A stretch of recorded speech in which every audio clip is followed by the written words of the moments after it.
With the new year comes a burst of fresh energy that many of us get to finally tackle our spaces and declutter. And one space in particular that's probably one of the hardest to declutter is our closet. You know, you have too much, you feel like you have nothing to wear, and yet whenever you go to declutter, it somehow doesn't make that impact that you're hoping for. Well, that's because you're doing it wrong. And today I'm going to show you the mistakes that you've probably been making and how to declutter your closet for good. Mistake number one is that you're not asking the right questions. When Marie Kondo became really popular, her tip for decluttering was a simple question.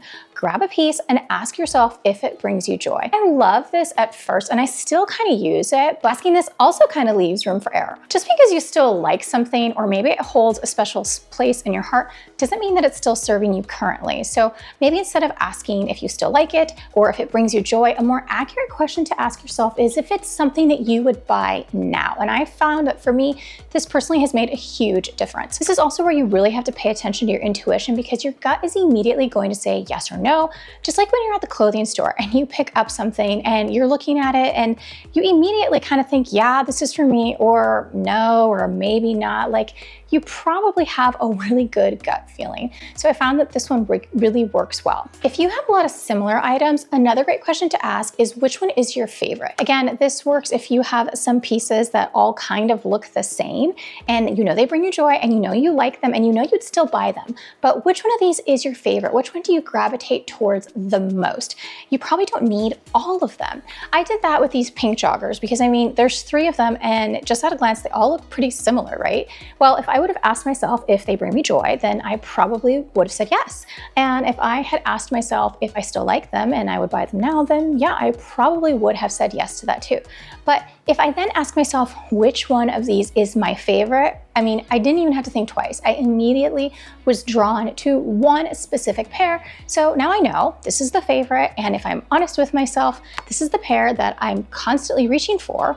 I really don't need the other 2. The next mistake you're probably making is doing it all at once. Listen, some experts say to take it all out and make this like huge, ridiculous pile so that you could be totally overwhelmed and flabbergasted with how much money you have spent on clothes. I don't want you to do that to yourself. It's just torture.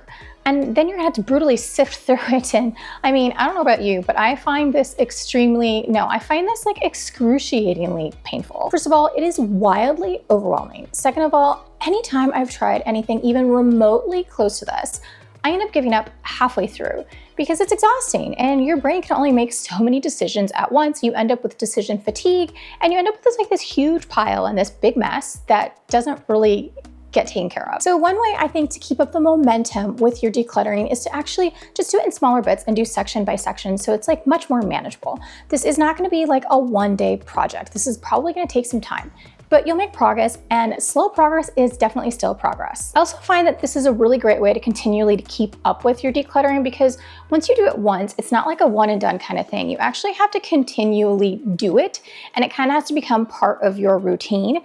And dumping all your clothes out in a one big go and doing it all at once is just not realistic. It's not something that you're going to be able to maintain or even want to do on a quarterly or even maybe an annual basis. For example, you might want to do like your socks one day and then maybe all your leggings another day and maybe all your pajamas one day. And it's a lot easier to manage and maintain. And it's much more efficient too when you're doing like with like.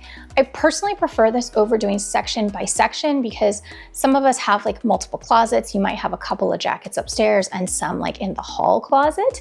So if you do like by like, then you really get a better picture.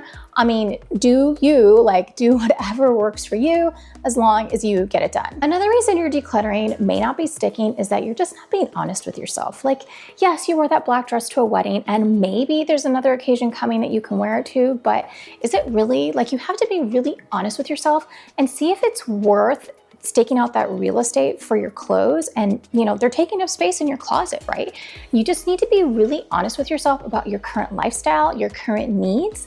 And this is honestly one of the biggest mistakes that I see women doing in general when it comes to not understanding why they're so unhappy with their closets. If you walk into your closet and you really feel like you have nothing to wear, I guarantee that one of the biggest reasons is that your clothes is not matching up with your lifestyle and you're just not being honest with yourself about what that lifestyle is and what your wardrobe needs actually are.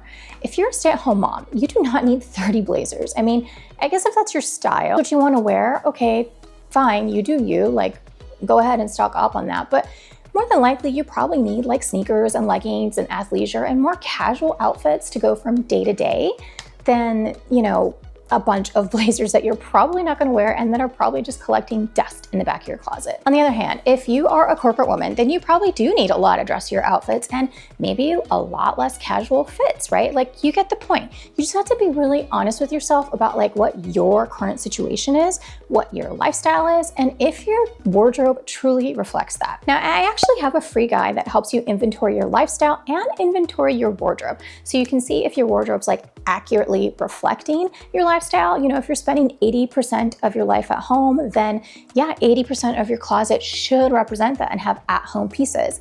This was something that I struggled for the longest time because I love pretty shiny new things and I love cute dresses, and my closet used to be full of like cocktail dresses galore and all these going out clothes. And I mean, at the end of the day, it's not like I was going to nightclubs or all these like fancy parties and events all the time. So was there a need to have a huge portion of my closet dedicated to going outfits? No, it really wasn't. Work on restricting things that fulfill your fantasy life to like a smaller portion of your closet, and make sure that your majority of your closet accurately reflects the life that you do have. Another reason that your decluttering habits may not be sticking is that you're probably not maintaining it.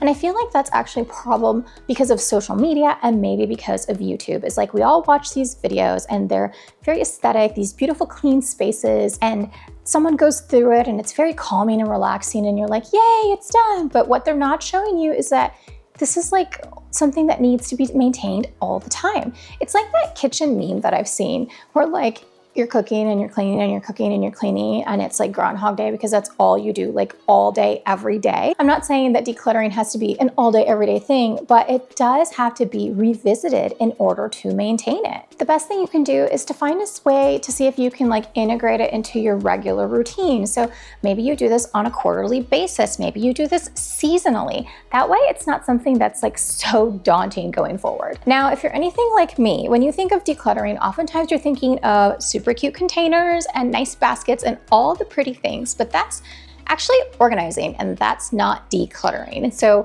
we have to declutter first and organize before we start getting all the cute containers. I know we get really excited for the shiny new things, and you can't help, like, you see all these Amazon videos like on TikTok and Instagram or whatever, and they all have this very aesthetic sorted out, and it's really tempting to just check out and buy a million things. But at the end of the day, it's not going to solve your problem of making sure that you have the right pieces, because if you're organizing a bunch of stuff that you don't actually need, you're back to square one and not ending up decluttering anything. The first thing that you're gonna wanna do is focus on decluttering, and then we can go shopping for all the cute containers. Also, make sure you're setting clear expectations. I've talked about before how I feel like capsule wardrobes are a little unrealistic, and hey, if that works for you, like, that's great, you do you.